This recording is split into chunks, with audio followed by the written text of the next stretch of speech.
Hello and welcome to today's family program. I'm Dr. Albert Kitcher, and it's a joy to come to you. What a beautiful day it is today, and I know you are ready. I am ready. Well, if you are first time here, I want you to know that this is a program that is built one on the other, and we are looking at the topic of strategic life planning, because many people live life as it comes. But you need to make sure you plan your life, have a strategy towards, living this life that you have. And remember, you have but one life to live. So if you are here for the first time, I would encourage you to listen to the previous programs that we have produced so that you can follow through with us. We have started a topic and we are continuing. This is the third in the series of strategic life planning. Today, we'll be looking at taking inventory or assessing your life.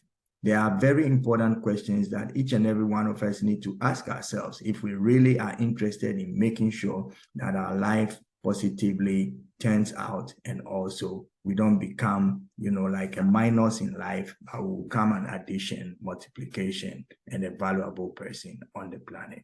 Well, let's get to going. Previously, we have said that for you to really know what your life is supposed to be, you must be able to assess it. You must be able to ask yourself some questions, taking stock of where you are in life. So you need to know who you are, you need to know where you are, and you need to know where you have been, because these things will inform the way forward.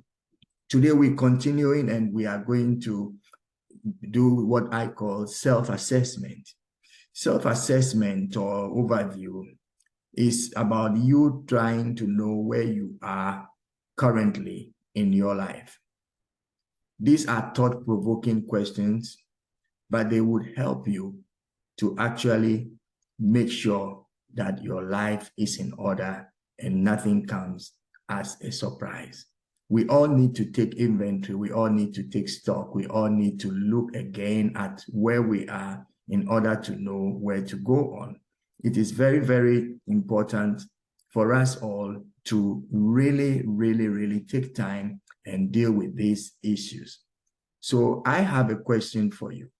What would you do if you knew you couldn't fail? What would you do if you knew that thing will succeed? We're going to come back to that. The second question is, what would you do if money was not an option? What would you do if money was not an option? My third question to you is, what are you passionate about? What are you passionate about? And the fourth one, what makes you happy? What makes you sad? And what makes you angry? Answers to these questions will greatly help you in order to make you know where you can go to. There are more questions, but let's take these first four. So what would you do if you knew you couldn't fail? What is it that you would do if you knew for sure it's going to work? Some people, this question have never crossed their mind, has never been an issue in their life. They just do stuff. If it works, it works. If it doesn't work, it doesn't work. But sometimes you should be able to identify, look at stuff, know your potentials, and know that once I embark on this thing, if everything goes well, I'm going to succeed. So what is it that you would do if you knew you couldn't fail? Powerful. You have to look through your life.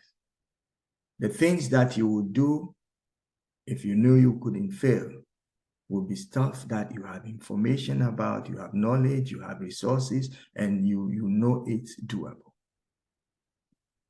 So what is that thing that you would do if you knew you couldn't fail? These are life, valuable questions we need to ask ourselves, and we need to provide answers to that. I also asked about the fact that what would you do if money was not an option? I have met so many people in life who say, I have a big dream. I have A, B, C, and D, but I don't have capital. I don't have money. Money has always been an issue in the lives of many people. And because of that, they have great dreams. They have great visions. They have, stuff that they want to do, but they are not able to do it. So the question is, what would you do if money was not an option? There are so many things you could do without money. There are so many things you could start up without money. And that thing will begin to attract money. But most of the times people think about like the end, or they think about what they feel is the most important. Say money. If you have money, you can buy stuff, you can do things. But if you can buy stuff, but if you don't know how to sell things, you may buy stuff and you will not be able to sell them. And then the money that you've invested will become a waste. So what is it that you can do without money? If money was not an option, some people have great skills in dancing, but all their life, they want to be maybe a secretary. They want to sit in an office and work. So they never explore the opportunity for them to use what they have, which they will not need money for. What is it that you can do without money? There are millions of things that you can do. I know somebody who went around the neighborhood taking scraps and stuff, and later he produced beautiful stuff out of the scraps. And people came, purchased it. Then he could have some capital. Then he started what he is truly passionate about. So what is it that you can do if money was not an option? So you will see that the excuse of I don't have money, so I can do, is really not an excuse. When you assess your life and you know the level that you are at, then you would have to position yourself in a way that you get the things that is required. Many people qualify for loans. So though they may not have money to do something, they have the qualification. They can go and get a loan. But before a loan is given also, they have to know what you're going to do with it. If it's not going to pay back, then the lender would be cautious, may advise you to maybe look at other things. So it is always important for you to know what you can do if money was not an option. Don't make this excuse. Don't let your thoughts and what people have said before you make you not to achieve your aim. I believe that there are so many things every human can do without necessarily having money. I know money is means of exchange, and it plays a very big role in the life of humans. But yet, if you don't have it, it does not mean you are stuck. Things attract money. Why do you go purchasing stuff? Because you need them, because it is beautiful, because it serves a need. So if you find something that will minister or that will reach out to the needs of people, they would come, and once you've added value to the stuff, they will purchase it, then you get money.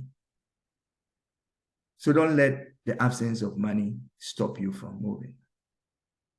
I ask, what are you passionate about? Passion. What is it that, does not make you sit down quietly? Oh, I really want to do that. It's like you are sitting on the touchline and you want to get into the game. You are all into it. Oh my, you're screaming at every move that anybody makes. What is it that is bubbling within you with a positive vibe, with a desire to achieve it? What are you passionate about? Many people don't even have any passion. Life for them is just like that. So you just become like a potato that is plucked from the tree, and then that's it. It's not going to work. Don't sit down and wait for life to happen. Give life stuff to use to make things happen for you. Life does not determine where you go. You determine where life will take you to. So please make sure you are on top of your game. Make sure you are asking yourself the right questions. I asked also, what makes you happy, what makes you sad, and what makes you angry? Many people, once again, have no clue as to what makes them happy. What makes you happy should not be food. What makes you happy should not be maybe clothing. What makes you happy should not be a car. What makes you happy should not be stuff. What makes you happy should be a value. What makes you happy should be some energy, something that positively contributes to life. I'm happy when I see people do well. Therefore, I channel my energy into helping people. One thing I got to know, I need help, but I can get help from others, and I know others need help that they can get from me. But if I say, well, I need help, so I can't help anybody, I sit there. My need may be 1,000. Another person's need may be 100, which I have, I can give. So don't let your happiness be choked by stuff.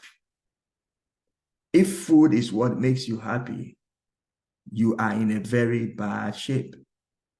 Many people feel so good, they feel happy when they ride in a good car that is not even theirs. Oh, I had a ride in that latest, Mercedes, and it's a 2023, it's just 3 months as it's, came out, and I had a ride in it. Is that yours? Will you get another ride in it? Do you have access to it? When you rode in it, did you start making plans to get your own? What makes you happy? Once there is happiness, there could be sadness. So what makes you sad?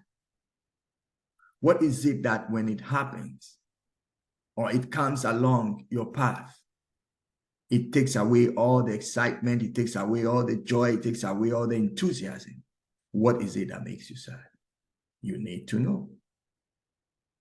The opposite of what makes me happy is exactly what makes me sad, when I'm not able to help people. Not when people refuse help that I'm giving, but when I'm not able to help people, when I know I can, but things didn't work out, I feel so sad. What makes you sad? What takes away the joy? What takes away the smile? If you have answers to these questions, then you are on the right path, and you can plan your life in a way that you will not be facing too many surprises. You will not get to a place and ask, how did I get here? What brought me here? But you will know and say, this and that brought me here. The seeds I sowed yesterday is the fruit that I'm harvesting today. Friends, if you have just connected, this is today's family program. I'm Dr. Albert Kitcher, and I want to encourage you to call a friend and, share the link with someone, like this channel and subscribe to it. We're looking forward to having many more of you joining and also contributing to what we're doing here. We don't claim to know everything, but what we know, we share, and we share it with all our heart, and we share it in all sincerity. When you have better ideas or better points and you send them to us, we are going to also update our information and make sure that everybody gets the best of the best. So this is a place where you can feel at home and you can share your mind and you can communicate. I want to thank those who have been communicating and those who have questions and they ask. I hope the answers you receive from us always comes intact and helps you to get, the solutions to the things that you have need of. So what makes you angry? What makes you angry? The thing that makes you lose your normal, smiling face and become, I can't take it any longer. I'm going to kill somebody right now. Hey, don't kill anybody. You go to jail for life. Well, things can make us angry. Things can make us lose our temper. And whenever you are angry, you can lose your focus. You can do stuff that you will not do on a normal day. You can speak in a way that you will later have to apologize for years. So anger is something that you need to really deal with. You see, what makes people angry is usually stuff that, they think it should be this way and it's not that way, and it's tried putting it in order and it's not working, then I'm just mad. No. Instead of being mad in a negative way, be mad in a positive way. MAD is mad, losing your mind, not functioning normally. But there is another MAD, making a difference. So if you ever have to be mad, make a difference. Don't get out of yourself. Don't get out of focus. Don't lose your conscience. Don't lose your patience. Don't lose your calm. Gather yourself. Put yourself together. Say, I would have, but now I want to be mad. I want to make a difference. Hey, it's very important in life for you to strategically plan your precious dear life. You have but one life to live. You've heard this over and over from me. But you must make that life matter. The battery of your life is running. It does not get stronger as days and years go by, but it gets to the closer or to the finish. So you have to make sure you make the period that you have energy work so that you can fulfill the hours, the years, the days, the seconds that you have. Nobody is going to last forever. Like I use the analogy of a cell battery. Usually they will tell you this battery will run for a year. And after that, you got to change it because that is the lifespan. And we as humans also have lifespans. And in different stages of our life, we have different energies, we have different opportunities. So you have to make sure you know the stage that you are in your life and what are the resources that are available to you. You use them and you move forward. If you ever have the opportunity to live life again, start from day one to strategically plan the dear life that you have. You would be telling me, well, I'm old and I think I've lived my life already. Isn't it too late? No, it is not late. It is absolutely not late. It's better to live 2 more days right than to finish bad because you realize you have done so much bad. No. So it is good anytime you wake up to know that you have to make these plans. You can start tomorrow, even if you are 95 years, if you are 110 years, you can start tomorrow to make strategic plan for the rest of your life. Don't be deceived by your natural, clock. I know a lady who didn't get married for, all through her life. She was a career person and, she's running helter-skelter, traveling here and there, CEO of a big company, meeting guys. And she always had this feeling of, I'm okay, I have what I need, I don't need to, and she has a good heart, she helps people, she got so many people into school, so she's like a mother to many, but she never, had her own kids. She helps people, and one day she got married in very advanced age.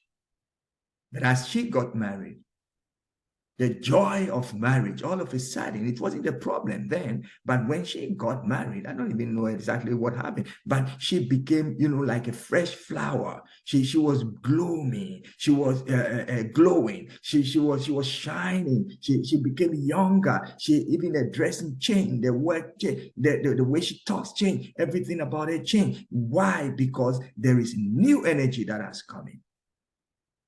And in advanced age, she had a child. I tell you what, that baby, it was the best baby in the world because you got so much stuff and, you know, so much things. And I asked this lady one day, if you have the opportunity to live life again, what would you do different? Say, I wouldn't see marriage as an obstacle. I wouldn't see the fact to have a husband or a wife as a means to maybe supplement for my needs or to get help in life. She felt she had everything. She doesn't need anybody. And she made a mistake. I'm not saying definitely you have to go get a partner, you got to get married, and so on and so forth. But there are people whose career takes them away from their marital life. Plan your life strategically. In this, wardrobe of your life, which compartments do you have friendship, career, marriage, children, future, promotions, whatever? You must have these things in place. It's better to have it and not use it than not to have it and later realize you didn't know. Ignorance is not an excuse for reaping consequences of ignorance. If you're ignorant and the consequences come, you face the full rigors of the law. Strategic life planning is not a joke. And therefore, when you're planning your life strategically, you must be focused on it. You must give time to it. You must stay put. You must invest into it. Don't plan it when you are getting ready to play ice hockey. Don't plan it when you are about to take care of your bills. Give that 2-3 hours, 30 minutes, 10 minutes, undisturbed, undistracted, to think and answer questions that are meaningful in your life. So I ask you the question, what would you do if you know you can fail, you wouldn't fail? And what would you do if money was not an option? What are you passionate about? What makes you angry? What makes you sad? And what makes you happy? If you have answers to these questions, you are on your way to making your life meaningful. We've talked already about a few things. I would encourage you to go back and listen to them and add this one you're hearing onto it, because this is why we are here. I'm Dr. Albert Kitcher, and this has been your favorite program, Today's Family. And until I see you again next week to add more to what you have already received, remember, life must be planned, and it must be planned strategically. Have a beautiful week, and I wish you the very best. Bye-bye.